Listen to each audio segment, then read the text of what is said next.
In the heart of the bustling city stood the radiant Astra Royale Hotel, a place renowned for its elegance, precision, and above all, its unwavering commitment to impeccable service. Inside, the air was filled with a soft murmur of polite conversations, the clinking of fine crystal, and the aroma of gourmet dishes meticulously prepared by a skilled kitchen staff. This was no ordinary establishment. It was a sanctuary for the elite, a realm where even the smallest misstep could ripple into a world of disapproval. Ethan Royce adjusted his crisp, white shirt as he prepared for yet another demanding shift at Astra Royale. At 35, Ethan had dedicated nearly 7 years to this grand hotel, moving up the ranks from a lowly kitchen hand to a well-respected waiter. Despite his dedication, Ethan had often felt the silent presence of biases lurking beneath the hotel's polished surface. Still, he brushed off each snide glance and occasional brush of condescension, focusing instead on his work. This job was his family's lifeline, a crucial part of their stability. As he entered the restaurant, his mind momentarily drifted to thoughts of his wife, Ava, who was expecting their second child, and their son, Leo, who was starting school next week. The stakes were high. Losing this job would mean more than just financial strain. It could disrupt the very balance they depended on. He felt the weight of it all, but quickly shook it off, donning his professional smile and setting into motion the finely tuned performance that was his workday. The lunch service began, with high-profile guests filling the restaurant tables. Ethan's focus remained razor-sharp as he maneuvered through the bustling dining room, managing orders and serving guests with his usual calm demeanor. Among his guests was a sharply dressed couple, Thomas and Eleanor Chambers, who radiated an air of untouchable prestige. At their side, a young nanny juggled their restless toddler, a scene Ethan noted with his usual calm. He could already tell this table would demand extra attention. As he approached, he heard Thomas give a brisk instruction. "Just bring us a bottle of your best wine, and perhaps something to keep the little one busy," he added dismissively. Nodding, Ethan went about fulfilling the order, casting a discreet, understanding glance at the nanny, who seemed both embarrassed and overwhelmed. Service continued without incident until a soft gasp caught Ethan's attention. At that moment, he noticed the toddler's face was quickly turning red. The child was choking.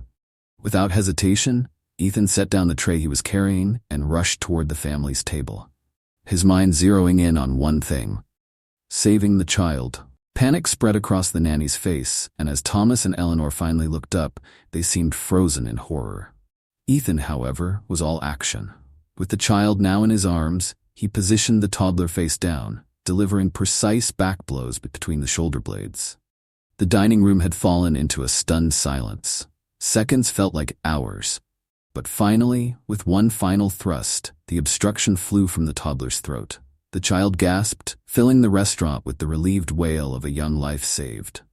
Ethan, cradling the now breathing child, looked up to find the parents in shock, gratitude etched on their faces.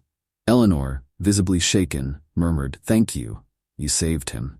But as the adrenaline faded, Ethan became acutely aware of the eyes upon him, of the ripple his actions had caused in this sanctuary of control and quiet. Just as he was about to hand the child back, his manager, Mr. Pierce, stormed into view. With a cold glare, he beckoned Ethan over. The relief that had washed over him moments ago was quickly replaced with a sinking dread. Mr. Pierce wasted no time in reprimanding him, his voice low but sharp. "You know the procedures, Ethan. Your job was to alert security, not to disrupt the service." Stunned, Ethan tried to explain, but Pierce's face remained stony. "You should have adhered to protocol, Ethan. We cannot afford scenes like this." As he followed Pierce to a quieter corner, the reality of his situation began to dawn on him. The commendations, the promotions he had once hoped for, seemed to crumble before him. The gratitude of the family, the applause of the guests, all of it was overshadowed by Pierce's rigid adherence to order. It was as though his years of dedication, his unblemished record, meant nothing. To Ethan's shock, Pierce informed him he would be dismissed immediately for failing to follow emergency protocols. The ground seemed to shift beneath his feet as he absorbed the weight of those words. Fired for saving a life. He stole a glance back at the table, where Thomas and Eleanor now watched with furrowed brows, clearly distressed at what was unfolding. Thomas quickly stepped forward, his voice low but insistent. "Surely this is some sort of mistake? This man just saved my child's life." Pierce's response was curt. "We have procedures in place, Mr. Chambers. It's about maintaining order, not causing a spectacle." Ethan's heart sank further with each word. Just as he thought it couldn't get worse, Pierce's final words fell like a gavel. "Please collect your belongings and leave the premises." As he turned to walk away, a wave of humiliation and anger washed over him. The injustice of it all struck him like a blow, but he held his head high. This was about more than just his job now. It was about the dignity and integrity he'd always upheld. The following morning, to his surprise, he received a call from Thomas and Eleanor Chambers, who insisted on meeting him. They weren't simply grateful, they were determined to make things right. With their backing, the issue gained traction, sparking a confrontation with the hotel's senior management. Miss Evelyn Wright, a woman with a reputation for fairness, took a special interest in the case. She requested to see the footage, scrutinizing every detail. Miss Wright, having reviewed the video, called Pierce into her office, her voice cold as she questioned his decision. "Explain to me, Pierce, why you thought it appropriate to terminate an employee for saving a child's life." His face drained of color as he struggled to answer, and it became clear to her that this was more than just a procedural misstep. After a long, intense silence, she finally spoke. "Your decision reflects poorly on this establishment. Effective immediately, you are suspended pending an investigation. As for Ethan, we will be reaching out to offer him his position back, if he'll accept it." Ethan, when contacted, was hesitant. He had endured more than he'd signed up for, and returning to the very place that had cast him aside felt daunting. It was his wife, Ava, who encouraged him, reminding him that change could only come from within. He returned, not just as an employee, but as an advocate, determined to make a difference. With Miss Wright's support, Ethan was given the role of developing training programs to ensure no one else would face what he had. He became a voice for fairness, inclusion, and dignity, transforming the culture of the Astor Royale Hotel from within. His journey, filled with hardship and resilience, became a testament to the power of integrity in the face of adversity. And so, Ethan's story did not end in that single act of heroism. It became the beginning of a change, not only in policy but in the very soul of the hotel he had once called home. As Ethan settled back into his role at Astor Royale, it wasn't quite the same. The gleaming hotel now felt like a stage, every interaction a reminder of what he had endured. Even so, he pushed forward, dedicated to the new responsibilities Miss Wright had entrusted to him. His mission was clear: to make sure that no other employee would have to sacrifice their integrity or face dismissal for doing the right thing. At first, the changes seemed almost too small to notice. He implemented new training protocols focused on emergency responses, ensuring every staff member knew how to handle crises with humanity and care. Yet, beneath these improvements, resistance lurked in the shadows. Some senior staff saw the new policies as a threat to the established order, feeling that Ethan's changes challenged their authority. Ethan felt the weight of their stares, the subtle, cold shoulder from certain colleagues who saw him as the disruptor. But he was resolute, fueled by the memory of the child he'd saved and the overwhelming gratitude he'd received from her family. One day, while conducting a staff training session on the importance of compassion in emergency situations, he noticed a few cynical faces among the group. Ethan felt the familiar pang of doubt but brushed it aside, opting to break the tension with a hint of humor. "Just think of it like this," he quipped.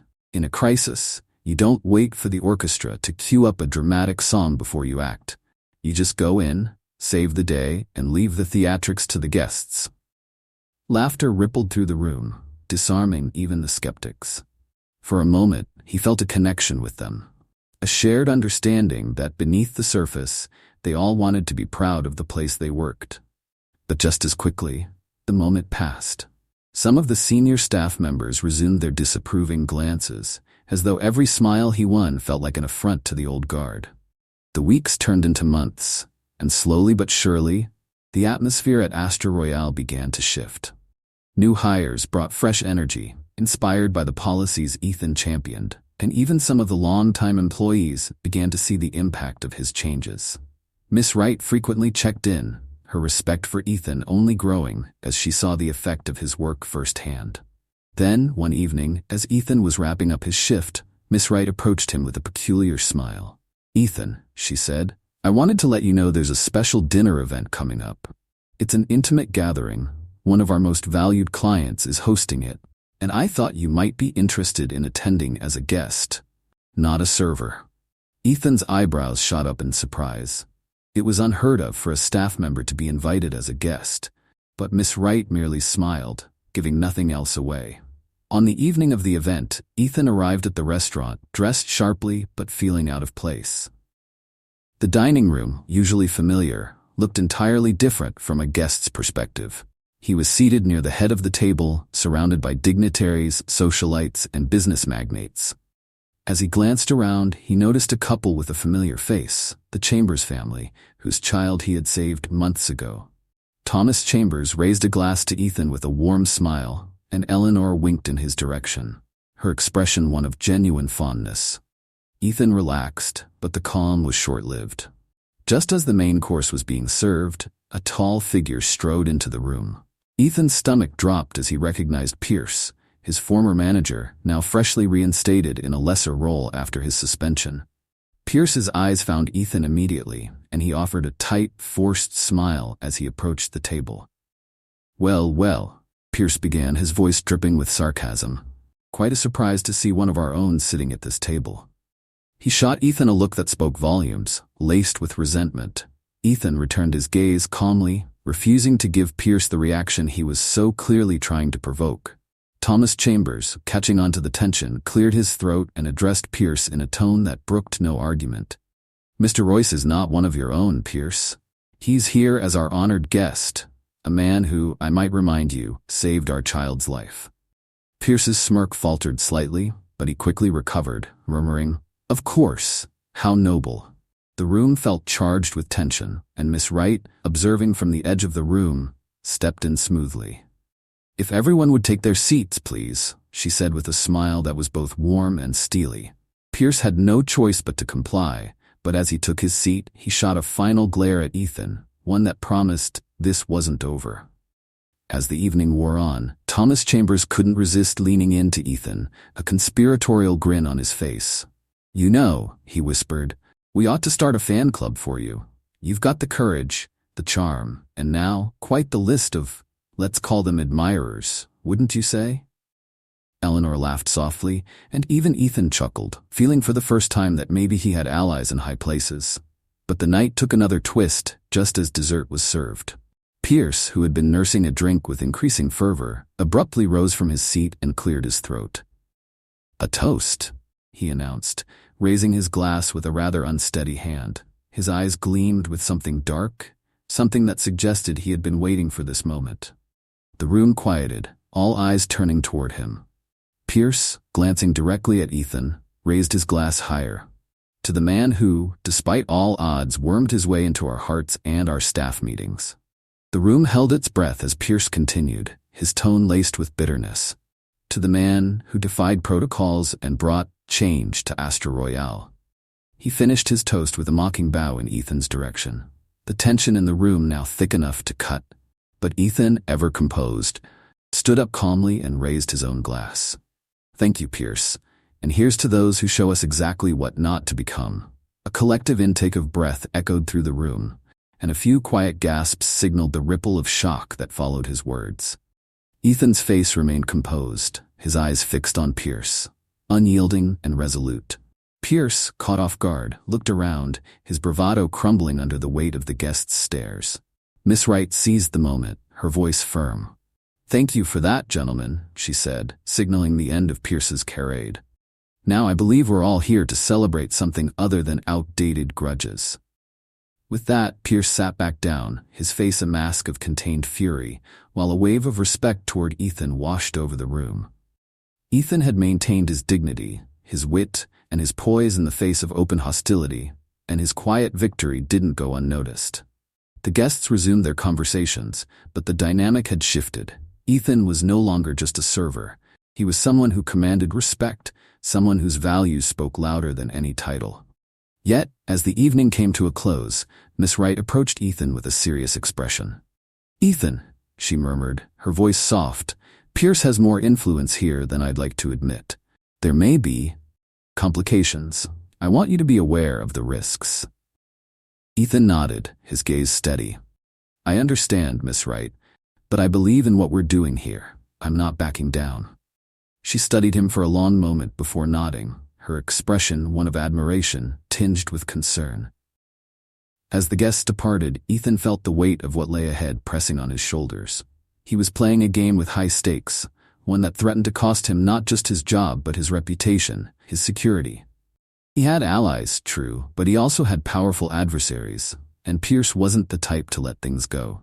And so, with a mixture of apprehension and resolve, Ethan braced himself for the battle he knew was coming. As he left the hotel that night, he could feel the eyes of his supporters and opponents alike upon him, each step echoing the silent promise he had made, that he would not falter, no matter what lay ahead. In the days following that unforgettable evening, Ethan could feel the silent tension thickening in the air around him. Each time he passed through the hotel's grand lobby, he was acutely aware of eyes tracking his every move, whispers that fell silent the moment he entered a room. Yet it wasn't just curiosity or admiration he sensed. There was an undercurrent of scrutiny, one that kept him on edge but never broke his resolve. The next twist came one morning when Miss Wright asked him to meet in her office. Ethan sat across from her, bracing himself. Her expression was unreadable as she slid a file across the table. "Ethan," she began, her tone serious, "we have a situation." She opened the file, revealing complaints from anonymous sources against him. Some accused him of disrupting service standards, while others hinted at a supposed agenda to bring unnecessary change. Ethan's jaw tightened as he scanned the papers, recognizing Pierce's fingerprints all over these veiled attacks. "It's clear to me that these complaints are fabricated," Miss Wright said with a reassuring glance. "But the board has requested a formal review of your role." She hesitated, her tone softening. "Ethan, you need to understand that there's a faction here not interested in seeing these changes take root." Ethan nodded, his mind racing. "I understand, Miss Wright, but I also know this isn't just about me. It's about what this place stands for." A flicker of pride crossed her face as she nodded in agreement. The review was scheduled for the following week, and in the days leading up to it, Ethan's every action was watched, documented, dissected. Yet, in the midst of the pressure, he remained undeterred. He continued training sessions, and each session became an opportunity to encourage the staff, to build camaraderie and morale despite the tension that loomed over them. The night before the review, Ethan's wife, Ava, could sense his worry. Sitting beside him on their worn-out couch, she held his hand, her voice steady and soft. "Ethan, you've always been strong. Remember, this fight isn't just yours. You've got people rooting for you. You're not alone in this." Ava's words lingered in his mind as he walked into the conference room the next morning. A dozen board members, including Miss Wright and Pierce, were seated around a gleaming mahogany table, their expressions a mix of curiosity, skepticism, and, in some cases, outright hostility. As he took his seat, he felt the weight of every eye in the room on him. The proceedings began with Pierce, who immediately took the floor, his voice dripping with barely disguised contempt. "Ladies and gentlemen, we're here to review a series of alleged irregularities brought to our attention concerning Mr. Royce." He slid Ethan a smirk before continuing. "While it's commendable that he acted with urgency to save a guest, his actions have since disrupted the equilibrium of the establishment." Ethan's heart pounded, but he maintained a calm exterior, his gaze steady as he listened to Pierce weave a story that twisted his actions into a tale of reckless defiance. As Pierce concluded his remarks, Miss Wright took the floor, and her voice held a quiet power that silenced even Pierce's smirking expression. "Mr. Royce's initiative may have disrupted a moment, yes," she said, her tone steady, "but it also saved a life. His presence here has introduced not chaos, but a necessary reevaluation of our values. This establishment claims to stand for excellence, not just in service but in integrity. Mr. Royce's actions exemplify that." The tension in the room grew palpable. Pierce, visibly unsettled, quickly tried to regain control. With all due respect, Miss Wright, maintaining protocol is paramount. If everyone acted on impulse, we'd have anarchy. Dawson took a breath, his gaze shifting between the group before he continued, his voice dropping to a whisper. They're working with high-level officials, people with power, with influence, people you'd never suspect. Riley was never more than a pawn. But you're going after them with fire, and that's going to get you killed if you're not careful. Layla exchanged a look with Ryan, then with Lucas, who nodded subtly, his expression hardening. They knew Dawson's reputation, but they also knew they needed every bit of information they could get. Then help us, she replied, her voice unwavering. If you know how they operate, you can show us where they're vulnerable. Dawson's gaze grew thoughtful, as though weighing her words. Finally, he nodded. All right, but we'll need to act fast. If they even suspect we're onto them, they'll come down on us with everything they've got. As they made their way through the forest, Dawson revealed a network of hidden accounts, forged documents, and high-level contacts warts Riley's network had relied on to stay undetected for years. The more he spoke, the more intricate the web of corruption became. Layla could feel the enormity of their task pressing down on her, but she also felt a renewed sense of purpose. But just as they were nearing their car, Dawson stopped, his eyes darting around as if sensing something amiss. Wait, he whispered, his voice tense. We're being watched. Layla's instincts flared as she scanned the surrounding woods. How do you know? She asked, keeping her voice low. Because I was trained to recognize it, he replied, his tone grim. And if I'm right, they've already locked onto us. A faint click echoed through the trees, followed by the crunch of footsteps. Layla's pulse quickened as she motioned for everyone to take cover. She and Ryan pressed themselves against the trunk of a tree, watching as three men dressed in dark tactical gear emerged, scanning the area with rifles at the ready. Layla's heart pounded as she met Ryan's gaze, a silent understanding passing between them. They had no choice, they'd have to fight their way out. She signaled to Lucas and Mitchell, who were crouched nearby, their faces tense but determined. On her count, they sprang into action. Layla darted forward, tackling one of the men and knocking his rifle to the ground. Ryan moved with quick precision, taking down the second man with a series of swift, calculated blows. Lucas and Mitchell backed them up, each using the trees for cover as they engaged the final assailant. The fight was intense, brutal, but quick. Within minutes they had disarmed the attackers, leaving them unconscious on the forest floor. Layla's breath came fast as she glanced around, ensuring the area was clear. As the days passed, a subtle but undeniable shift took place in the hotel's atmosphere. Staff members who had once been wary of Ethan now regarded him with newfound respect. Some approached him quietly, thanking him for standing up for what was right. The whispers that once tracked him had turned into murmurs of admiration, and even some of the senior staff began to adjust their approach, aligning with the values Ethan had championed. Yet, amidst the praise and newfound camaraderie, Ethan couldn't ignore the sense of unease that remained. Pierce, though temporarily silenced, was still there, his presence a dark shadow lurking on the fringes of Ethan's accomplishments. And Ethan knew that as long as Pierce held influence, there would be no true peace. One evening, as Ethan was closing up, he received a message requesting him to meet in one of the hotel's private suites.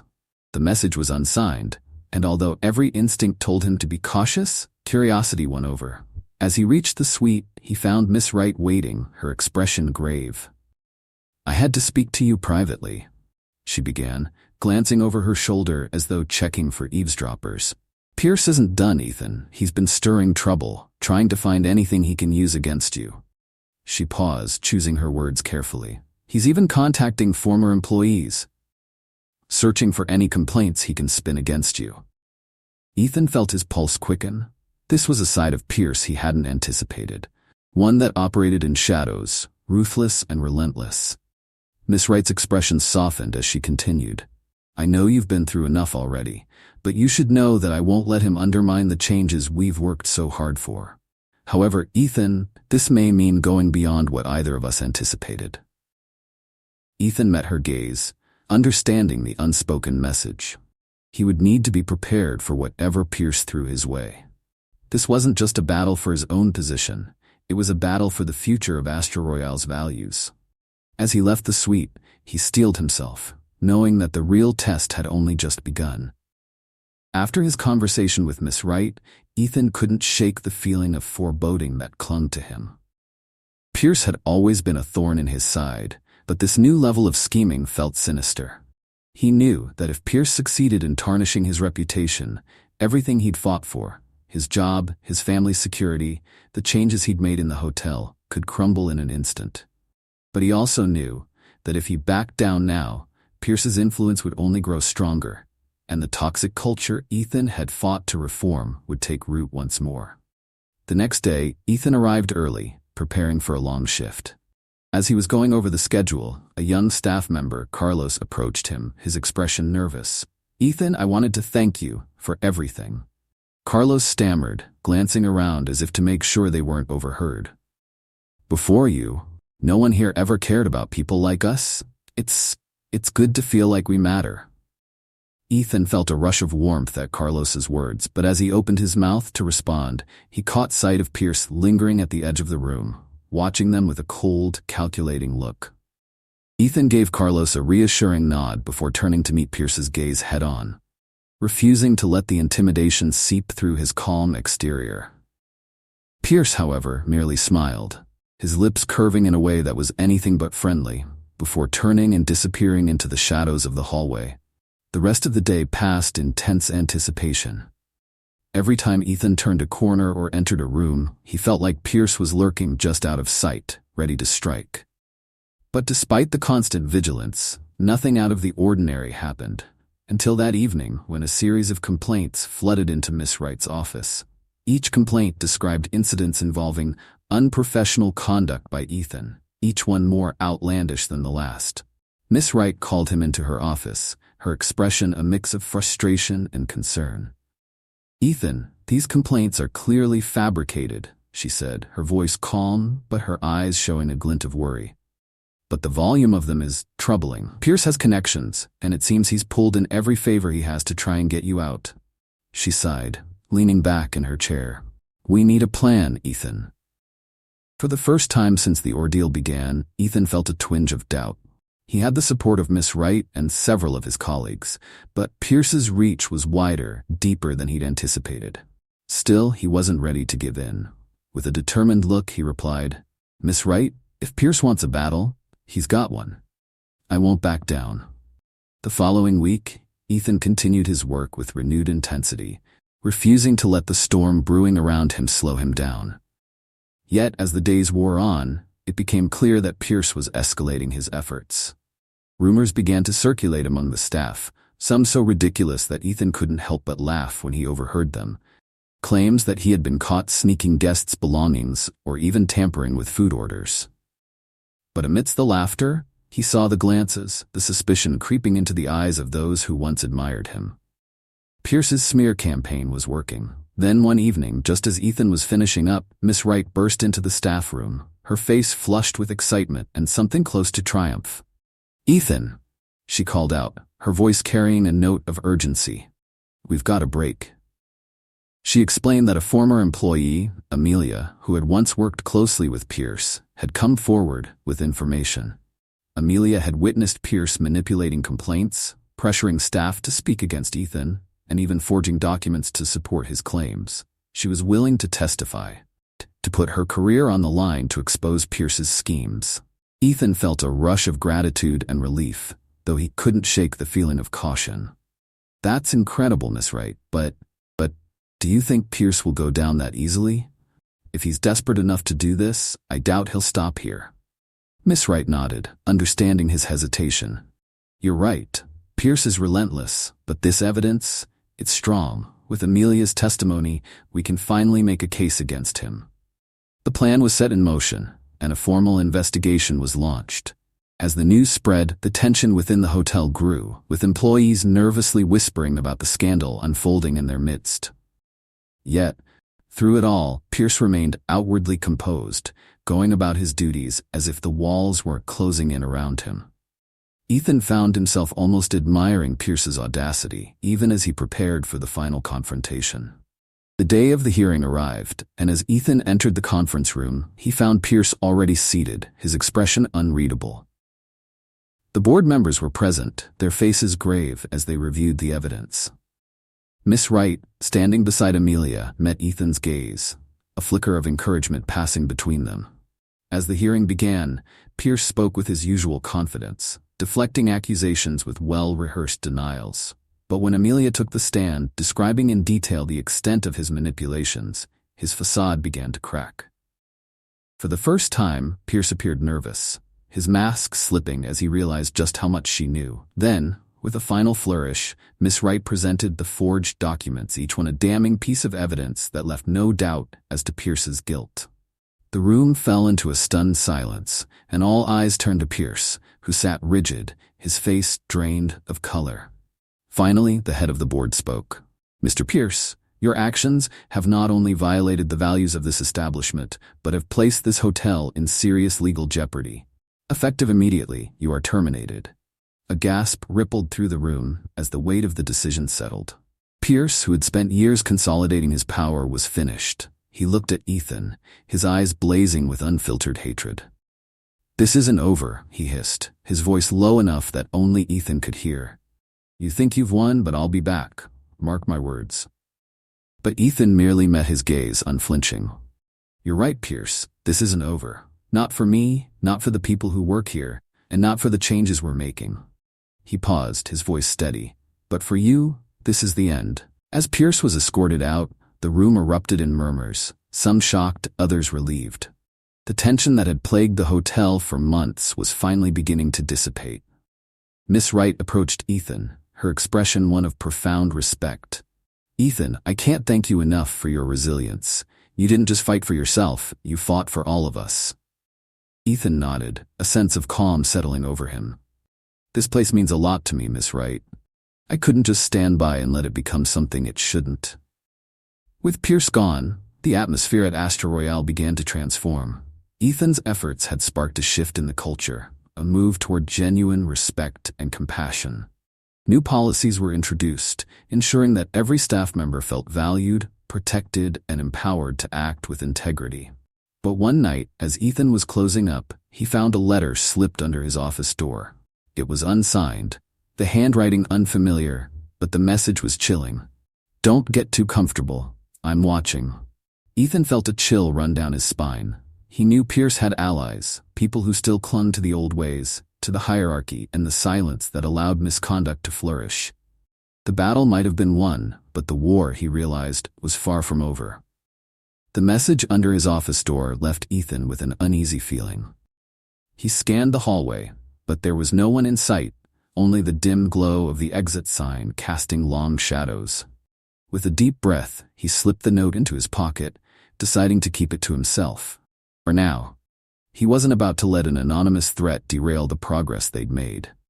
But he couldn't shake the gnawing sense that someone out there, perhaps a remnant of Pierce's influence, was watching his every move, waiting for him to slip. In the days that followed, Ethan resumed his responsibilities, each interaction now tinged with a sharper awareness. The whispers around him had changed. There was a cautious respect from his colleagues, an acknowledgement that he was someone who could be counted on to stand up for what was right. Yet, there was a subtle, lurking presence he couldn't quite identify, an undercurrent of tension among certain senior staff members, especially those who had once been close allies of Pierce. One afternoon, as he was conducting a training session for the newer employees, a young woman named Sophia approached him afterward. She seemed eager but nervous, her voice barely above a whisper. "Mr. Royce," she said, glancing around as though afraid of being overheard, "I think you should know, there are some people who aren't happy about the changes. I overheard someone say that. You're shaking things up too much. They think you're putting the hotel's reputation at risk." Ethan offered her a reassuring smile. "Thank you for telling me, Sophia. I appreciate your honesty. But don't worry, we're doing the right thing here." Sophia nodded, her expression conflicted, as though she wanted to say more but thought better of it. She left the room quickly, leaving Ethan alone with his thoughts, wondering just how deep Pierce's reach had been and who might still be carrying on his agenda. That evening, as Ethan locked up for the night, he noticed something unusual in his office. A framed photo of his family had been knocked over. The glass shattered. A chill ran through him as he realized this wasn't an accident. Someone had been in his office. The silent threat had become a stark reality. He reported the incident to Miss Wright, who immediately ordered a security sweep. Cameras were checked, and extra security measures were put in place, but no one had been caught on film. It was as if a ghost had slipped through the walls, leaving only a warning in its wake. "Ethan," Miss Wright said, her voice firm but concerned, "it's clear someone wants to intimidate you. If you need any time off, I'll support it." But Ethan shook his head, his resolve hardening.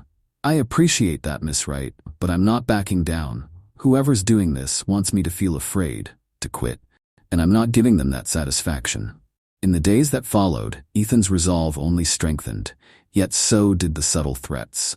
Anonymous notes would appear in random places. A locker, his car windshield, all carrying cryptic messages like, "This is bigger than you," and "People don't like change." He kept each note showing Miss Wright, who insisted on increasing security. But with no clear leads, the tension only mounted. One day, after a particularly taxing shift, Ethan received a call from an unknown number. He answered, and a familiar voice echoed through the receiver. It was Pierce. "Enjoying your little victory, Royce?"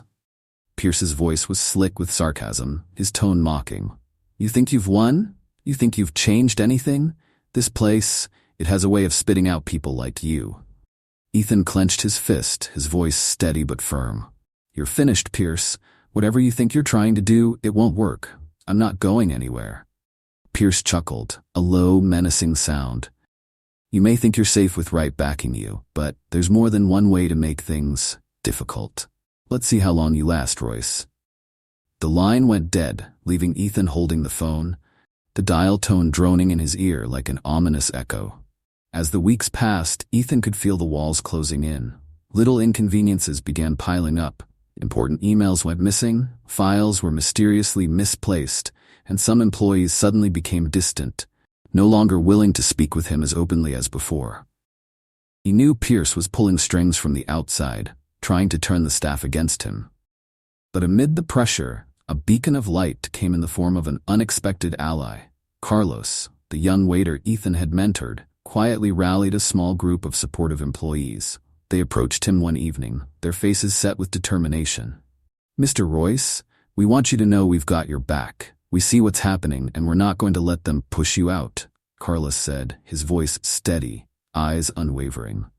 Ethan felt a surge of gratitude. These employees, once hesitant and fearful, now stood by him with newfound courage. They represented the change he had fought for, the real heartbeat of the hotel. "Thank you, all of you," he replied, his voice thick with emotion. "With people like you, I know we can make a difference." The next day, word of Carlos and his group's support began to spread, sparking conversations among the staff. Some expressed quiet admiration, others voiced skepticism, but the shift was undeniable. And it wasn't long before Miss Wright noticed. Determined to solidify the positive momentum, she called a staff meeting, inviting everyone from new hires to senior managers. The room buzzed with anticipation as she took the stage, addressing the staff with her signature poise. "Today, we're here to talk about the values that define Astra Royale," she began. Her gaze moved through the crowd, resting briefly on Ethan, giving him a subtle nod. "Our hotel is more than just a place of luxury. It's a place of integrity, a place where every single person should feel respected and valued."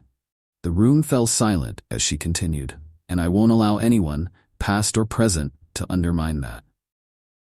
The subtle reference to Pierce didn't go unnoticed, and a murmur spread through the crowd. She pressed on, her words striking a chord. "Today marks a new beginning. We will move forward together, upholding these values, and any resistance to these changes will be addressed accordingly." As the meeting ended, there was a palpable shift in the air, a renewed sense of purpose that hadn't been there before. For the first time, Ethan felt that perhaps the tide was turning in their favor. But just as the optimism began to settle in, another shock came. A letter from the hotel's head office. It stated that an external audit would be conducted, reviewing operational integrity and managerial decisions. The timing was too convenient to be coincidental. Ethan knew this was Pierce's final play, a last attempt to discredit him, using his influence to cast a shadow of doubt over everything Ethan had worked for. With Miss Wright's encouragement, Ethan prepared for the audit, gathering every document, every policy change, and every piece of evidence he'd implemented to improve the hotel's standards. Yet, he knew this would be his most difficult battle. The auditors were impartial, outsiders with no connection to his story or his struggles. The audit began, stretching over weeks of grueling interviews and endless document reviews. Every corner of his work was scrutinized, every decision questioned. As the days dragged on, Ethan felt the strain weighing heavily on him, yet he refused to falter. He thought of his family, of Carlos and his colleagues, of Miss Wright's unwavering support, all of it fueling his resilience. Finally, the audit's findings were announced in a tense staff meeting. Ethan stood with bated breath as the lead auditor delivered the verdict. After careful review, he began, his tone neutral. We found that Mr. Royce's changes have not only enhanced operational efficiency, but have also positively impacted employee morale and guest satisfaction. Any claims to the contrary were unsupported by evidence. The room erupted in applause. Carlos and his group cheered, their support unabated, and even some of the formerly skeptical staff joined in, a sense of triumph palpable in the air. Ethan felt a weight lift off his shoulders, a smile breaking through the fatigue that had settled over him. But as the applause died down, the lead auditor spoke again. However, he added, and the room fell silent, we identified ongoing resistance from a small faction, primarily among senior staff, who seemed to have misaligned values. We recommend that Astra Royale considers realigning its management team to fully embrace the direction set forth by Mr. Royce and Miss Wright. It was the final blow to Pierce's influence, a quiet yet decisive victory. Ethan looked around, seeing the relieved faces of his supporters, his allies who had stood by him through every hardship. For the first time, he felt that the changes he'd fought for were finally taking root, solid and unshakable. As he left the meeting that day, he found Miss Wright waiting for him, her eyes shining with pride. You did it, Ethan, she said, her voice filled with warmth. You've changed this place. Ethan nodded, a quiet sense of accomplishment settling over him. Yet, as he walked through the hotel's familiar halls, he couldn't shake the feeling that this was only the beginning. With Pierce gone but still lurking somewhere beyond their reach, he knew that vigilance would remain essential. But now, he faced the future with a team of allies, a renewed purpose, and a vision of a better, stronger Astra Royale. And somewhere in the dimly lit corners of the hotel, a sense of watchfulness lingered, reminding him that his journey was far from over. As the days rolled on after the audit's conclusion, Ethan began to feel a sense of stability return. Employees seemed more relaxed, the air less charged, as if a dark cloud had finally lifted from Astra Royale. Guests noticed it too. The staff's interactions felt warmer, and the service carried a personal touch that hadn't been there before. Ethan found himself immersed in a quiet satisfaction, one that had been hard-won. But that sense of calm didn't last long. One late evening, as he was wrapping up the day's work, his phone buzzed with a message. It was from a number he didn't recognize, and the message read, "Some things are meant to stay buried. Keep digging, and you'll regret it." Ethan's grip tightened on his phone, his heart pounding. This was no coincidence. Pierce might have been gone, but it was clear he still had allies, shadows that lingered in the background, eager to undermine any progress Ethan had made. He shared the message with Miss Wright the next morning. She pursed her lips, her expression grave as she considered the implications. Ethan, whoever's behind this won't stop with threats. They're testing you, trying to see if they can scare you into silence. She paused, her eyes fierce.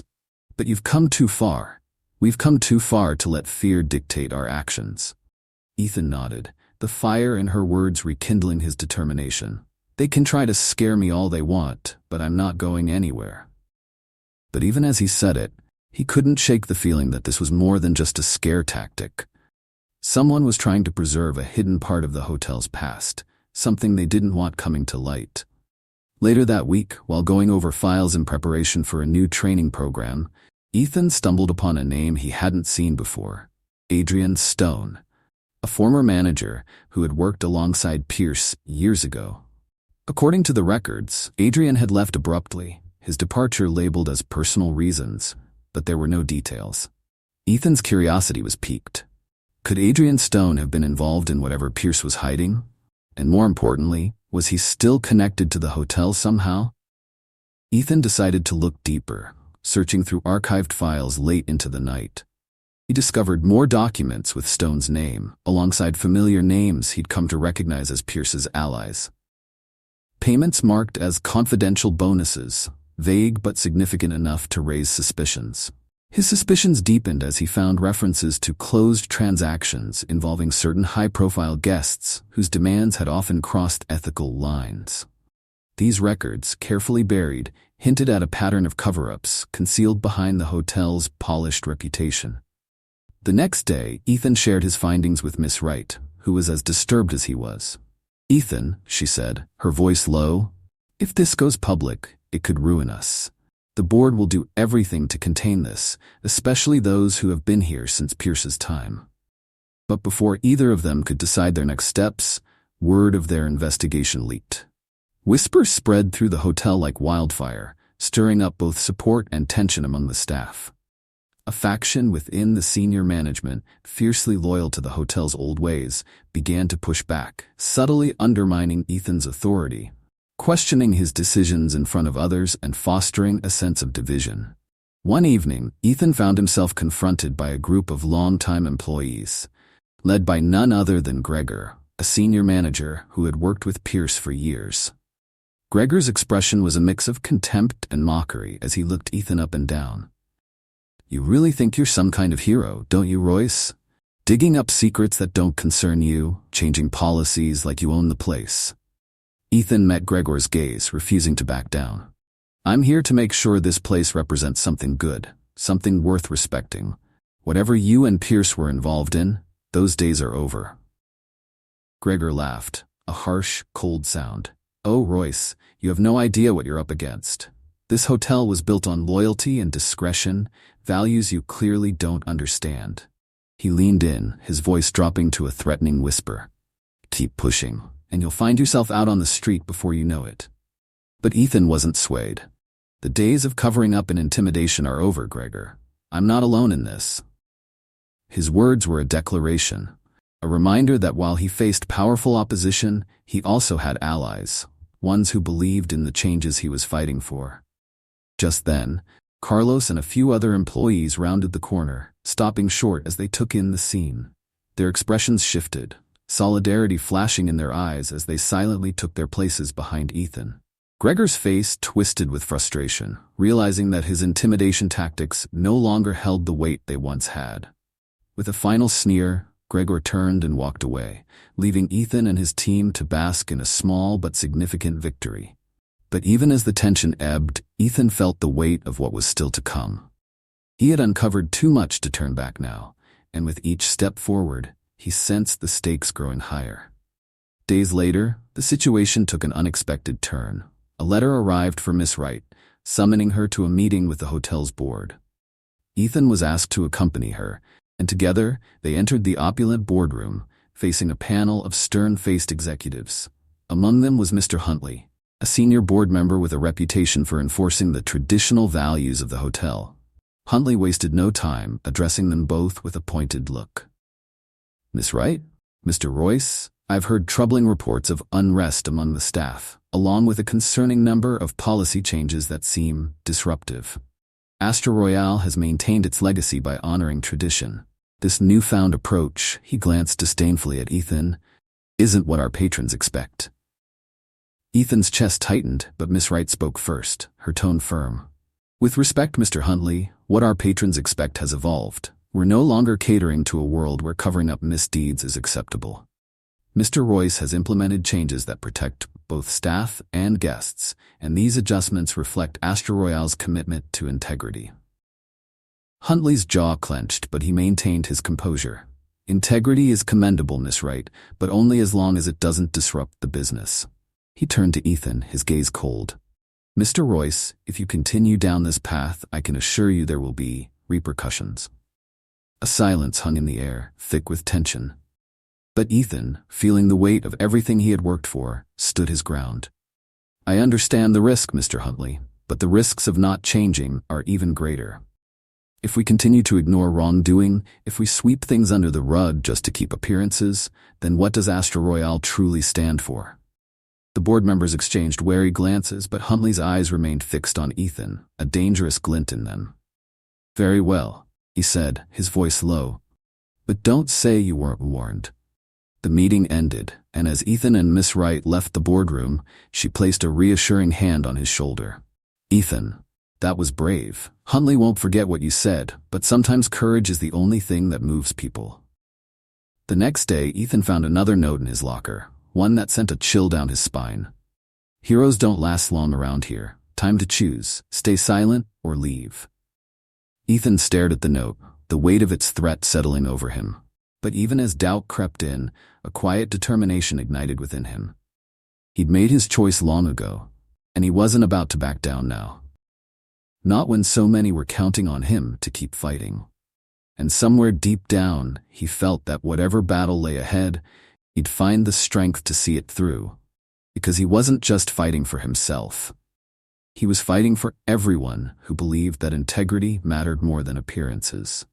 Yet as he walked out of the hotel that night, he couldn't shake the feeling that a storm was coming. One that would test every ounce of resolve he had left.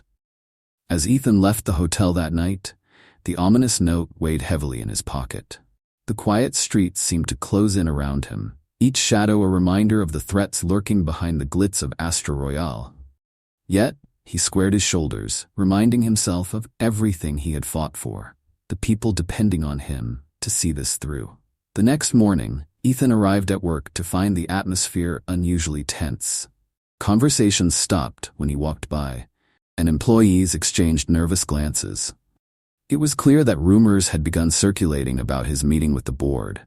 He could feel the skepticism of those still loyal to the old ways, but he also saw glimpses of hope in the eyes of others. Those who wanted to believe change was possible. Later that day, Miss Wright pulled him aside. "Ethan," she said, her voice low, "the board's concerns are more serious than I realized. They're talking about replacing key staff members if things don't settle down, and they're looking to make an example out of someone." She gave him a look filled with worry. "You're a prime target." Ethan nodded, fully aware of the stakes. "I understand, Miss Wright, but I've come too far to back down now. If they're looking for someone to make an example of, they'll find that I'm not afraid of a fight." But his words, brave as they sounded, echoed in his mind long after she left. Ethan knew this wasn't just a test of his resolve. It was a battle for his career and reputation, one that could destroy everything he'd worked to build. That night, as he was organizing files in his office, he heard a faint knock. To his surprise, it was Carlos, looking more nervous than usual. "Mr. Royce," he whispered, glancing over his shoulder. I found something. Something about Pierce and Mr. Huntley." He handed over a small notebook, its pages worn and filled with cramped handwriting. It was in a storage closet near the staff lounge. Ethan flipped through the pages, his eyes widening as he recognized Pierce's handwriting. Detailed notes documented various shady dealings, payments made to certain board members, favors exchanged, and the systematic silencing of anyone who threatened to expose it. His pulse quickened as he read references to Huntley and other senior figures. This was more than enough evidence to reveal the rot that had been festering within Astra Royale's upper echelons. Ethan looked up at Carlos, gratitude and caution mixing in his gaze. "Carlos, thank you for bringing this to me, but be careful. If anyone finds out you have this, you could be in serious trouble." Carlos nodded, his expression resolute. "I know. But this place means a lot to me too, Mr. Royce. It's time someone stood up to them." With that, Carlos slipped out of the office, leaving Ethan alone with the notebook. A weapon, but one that carried enormous risk. The following day, Ethan arranged a private meeting with Miss Wright, showing her the notebook and explaining what Carlos had found. Her face paled as she flipped through the pages, her expression shifting from shock to outrage.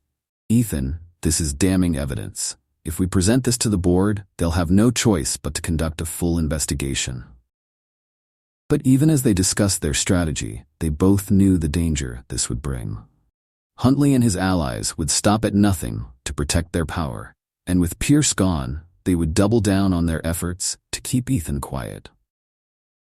Days passed, and tension mounted as Ethan and Miss Wright prepared to confront the board. They gathered witness statements from those willing to speak up, employees who had suffered under Pierce's reign or had witnessed Huntley's manipulations. But as they compiled their case, the pressure intensified. Anonymous threats continued, becoming more explicit, reminding Ethan and Miss Wright of the forces working against them. One evening, as Ethan was about to leave, he found a final note pinned to his car. Unlike the previous ones, this message was brief, blunt, and unmistakably menacing. Last warning, walk away or we'll make sure you can't. Ethan crumpled the note in his fist, feeling the chill of the threat sink deep. But he steeled himself, his resolve solidifying. This wasn't just about Astra Royale anymore. It was about standing up against the corruption that had controlled the hotel for too long. The day of the confrontation arrived, and the board convened in the hotel's grand conference room. Huntley sat at the head of the table, his face impassive, while other board members waited, their expressions a mix of anticipation and unease. Miss Wright and Ethan entered together, the notebook carefully tucked in her bag, their witness statements ready. Huntley's voice was cold as he addressed them. "Miss Wright, Mr. Royce, you've been quite busy. I hope you have a very good reason for disrupting the hotel's operations." His gaze flicked to Ethan with thinly veiled disdain. Miss Wright responded with a calm authority that commanded the room's attention. "Yes, Mr. Huntley, we do have a reason. We've discovered evidence of unethical practices, bribes, and corruption within Astra Royale's leadership, spanning years. And we have proof." She laid the notebook on the table, opening it to the most incriminating pages. The board members leaned in, their expressions shifting from curiosity to shock as they read. Huntley's face remained stoic, but a flicker of panic crossed his eyes. Ethan noticed it and held his gaze, a silent challenge. As Miss Wright continued, Huntley attempted to interrupt, but she held up a hand, her voice firm. "You've intimidated and silenced people for years, Huntley, but that ends now." She glanced at the board, her expression fierce.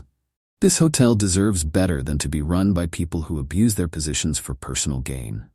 The room fell into a tense silence, and then, to everyone's surprise, Carlos entered, flanked by a few other staff members. One by one, they took turns sharing their experiences, each testimony building upon the last, painting a picture of a regime built on fear and control. Finally, as Carlos finished speaking, Ethan stepped forward. "This place has potential. It could be a beacon of integrity where people want to work and guests feel valued. But as long as we allow people like Huntley to lead, we're undermining everything Astra Royale could stand for." Huntley's face contorted with anger, his voice trembling with barely contained rage. "This is absurd. A bunch of disgruntled employees trying to smear my name? You'll regret this," he spat, standing abruptly, but the board members looked unmoved. One of the board members, a seasoned executive named Miss Caldwell, broke the silence. "Mr. Huntley, these accusations are serious, and the evidence is compelling. We cannot ignore this." She turned to Miss Wright. "I propose a formal investigation into Mr. Huntley's dealings, effective immediately." Huntley's face fell, the power he'd wielded for years slipping from his grasp in an instant. He opened his mouth to protest, but the board members were already in motion, dismissing him with a finality that left no room for argument. As Huntley was escorted out, he shot Ethan a look filled with venom. "This isn't over, Royce," he hissed. "You'll pay for this." But Ethan met his gaze, unflinching. His silence, a powerful response. The meeting adjourned, and as the staff members filed out, Carlos approached Ethan, a grin of admiration on his face. "Mr. Royce, you did it." "We all did." Ethan smiled, clapping Carlos on the shoulder. "None of this would have been possible without each of you.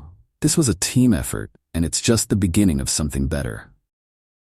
In the weeks that followed, the hotel underwent a transformation. The corrupt hierarchy was dismantled, policies were revised, and staff members felt a newfound sense of pride in their work. Miss Wright and Ethan became the driving force behind a culture of respect and honesty, and employees felt empowered to voice their ideas, knowing they would be heard. But one evening, as Ethan left the hotel, he felt a familiar unease. Glancing over his shoulder, he spotted a figure in the distance, watching him from the shadows. A chill ran down his spine, but he took a deep breath, reminding himself that he had faced greater threats before. As he continued on his way, he knew that while this chapter had closed, his journey was far from over. But with his allies by his side and a fierce sense of purpose, he felt ready to face whatever lay ahead. For the first time, Astra Royale truly felt like a place of integrity, and as long as he was there, he would make sure it stayed that way. The changes at Astra Royale brought a renewed sense of pride among the staff and guests alike. The hotel's reputation transformed almost overnight, with reviews pouring in from guests who noticed the shift in energy. A place once marked by silent tension now filled with warmth and genuine care. Employees who had once feared speaking up were now openly suggesting ideas and initiatives, their confidence growing under Ethan and Miss Wright's leadership. But amidst the newfound calm, Ethan's vigilance remained. The anonymous threats had stopped, but he couldn't ignore the sense of being watched. The mysterious figure he had seen on his way home lingered in his thoughts, a shadow in the back of his mind.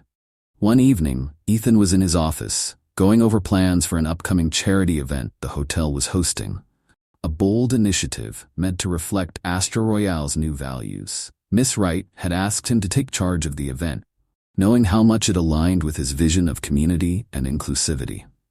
As he worked, his phone buzzed with a message from an unknown number. The message was brief, unsettling. "Charity? So noble. But does everyone know what you've done to get here?" Ethan felt a chill as he read the words. His thoughts spun, his mind tracing every possibility. The message suggested someone who knew not just his actions at the hotel, but his personal motivations. Someone determined to cast doubt on his integrity. He immediately went to Miss Wright's office, sharing the message. She read it, her expression darkening. "Ethan, whoever this is, they're playing a psychological game. They want you to question yourself, to feel like you don't belong." She paused, her eyes fierce. "But you've earned your place here, and you've earned the trust of everyone around you." Ethan nodded, feeling her support strengthen his resolve. "Thank you, Miss Wright. I won't let this get to me. I've come too far to be intimidated now."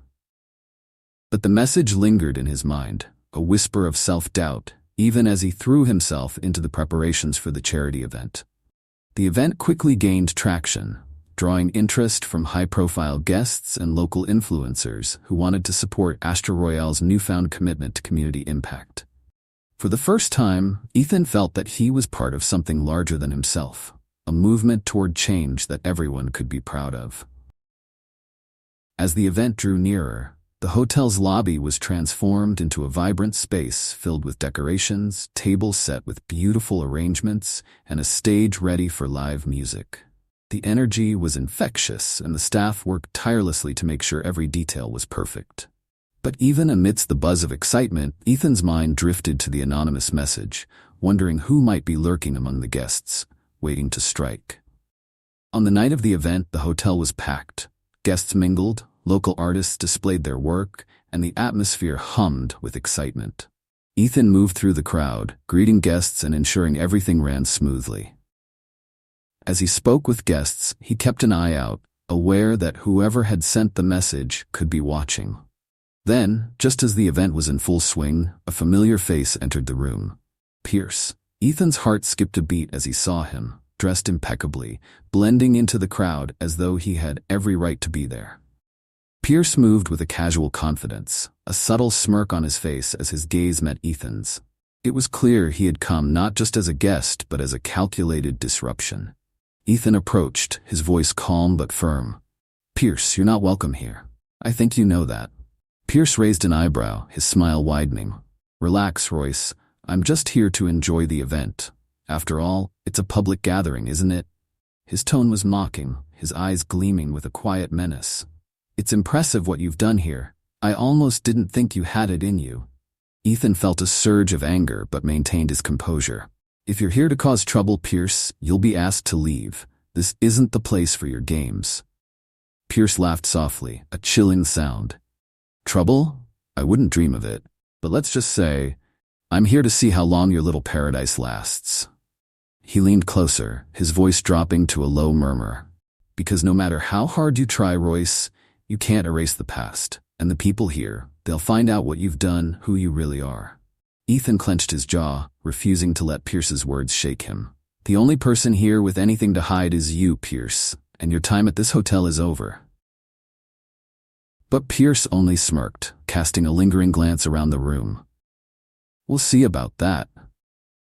With a final, chilling smile, he disappeared into the crowd, leaving Ethan on edge, a storm of emotions swirling within him.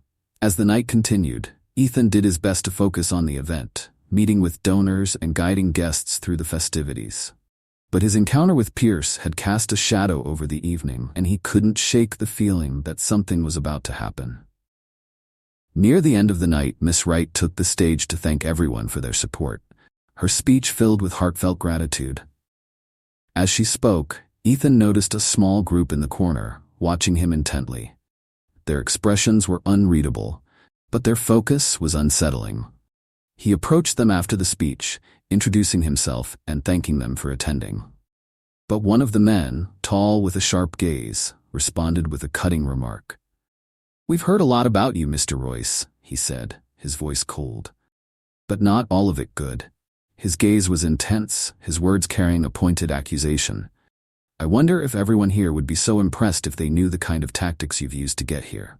Ethan's heart raced, but he met the man's gaze, refusing to back down. "I don't know what you've heard, but my work here speaks for itself. I'm proud of what we've accomplished." The man smirked, exchanging a glance with his companions. "We'll see if that pride holds up. People have ways of finding out the truth, Royce, and sometimes the truth isn't as noble as it seems." With that, the group turned and disappeared into the crowd, leaving Ethan with a sense of unease. Who were these people, and how had they become involved in Pierce's vendetta? It was clear that Pierce's influence reached further than he'd anticipated, and his tactics were becoming more insidious. As the evening came to a close, Ethan stood alone in the empty lobby, the echoes of laughter and music fading into silence. Miss Wright approached him, her expression concerned. "Ethan, are you all right? I saw you speaking with that group. They seemed hostile." Ethan nodded, forcing a smile. "They were just trying to rattle me. But I'm not backing down." He paused, his voice softening. "But I won't lie, it's getting harder to keep going." Miss Wright placed a reassuring hand on his shoulder. "Ethan, you've faced more than most would ever dare. You've turned this place around, and people notice. Whatever Pierce is planning, he's desperate. That's why he's using these tactics, because he knows he's losing." Her words gave him a renewed sense of resolve. But as he left the hotel that night, the weight of the threats, the veiled accusations, and Pierce's lingering presence pressed on his mind. The stakes had escalated, and it was clear that Pierce wouldn't stop until he'd tarnished everything Ethan had built. Days passed, and the tension around Ethan only grew. Staff members started to approach him with nervous glances, quietly sharing their concerns. Rumors spread, whispers about secrets and hidden agendas, each one planting seeds of doubt. Even Carlos seemed uneasy, his usual enthusiasm tempered by a subtle wariness. One afternoon, as Ethan walked through the lobby, he noticed something unusual. A framed photo of himself and Miss Wright, taken at a recent staff recognition event, had been defaced. Someone had drawn a red X over his face along with the words, "Pretender, Fraud." Ethan took a shaky breath, realizing the extent of Pierce's psychological assault. Whoever was behind these actions was determined not just to remove him, but to destroy his reputation, his character, everything he had worked so hard to build. But even as he stared at the defaced image, a spark ignited within him. This was no longer just a battle for Astra Royale. It was a test of his own integrity, his strength to endure whatever Pierce could throw at him. And as he turned away from the image, he made a vow. No matter what came next, he would face it head on. Because for him, there was no going back. Only forward, into the unknown, where each step would test him, but each step would also bring him closer to the truth. As the dust finally settled at Astra Royale, Ethan found himself standing in the quiet lobby, bathed in the soft glow of the evening lights. The hotel had transformed, reflecting not only the beauty of its outward design, but also a newfound spirit of integrity within. The battles, the sleepless nights, the lingering doubts, all of it had brought them to this moment, and for the first time, Ethan felt a true sense of peace. He looked around, remembering every struggle, every friend and ally who had stood by him, and every adversary who had tested his resolve. This journey wasn't just about defeating Pierce or restoring the hotel's reputation. It had been about discovering his own strength, his commitment to doing what was right, even when the odds were against him. And through it all, he had learned that real change starts within, by standing up for one's values and refusing to let fear dictate one's path. Ethan's journey reminds us that we each face our own battles, both within and around us. In a world where it's often easier to remain silent, standing up for what's right takes courage and resilience. And maybe, just maybe, his story can inspire each of us to face our challenges with the same courage, to make a difference, no matter how small, in the lives of those around us. If this story resonated with you, share your thoughts in the comments. Let us know what battles you're facing and what this story made you think about. Share this video with friends and family who might need that extra spark of courage. And don't forget to subscribe for more stories that remind us of the power we all have to make a difference, one step at a time. Thank you for being part of this journey.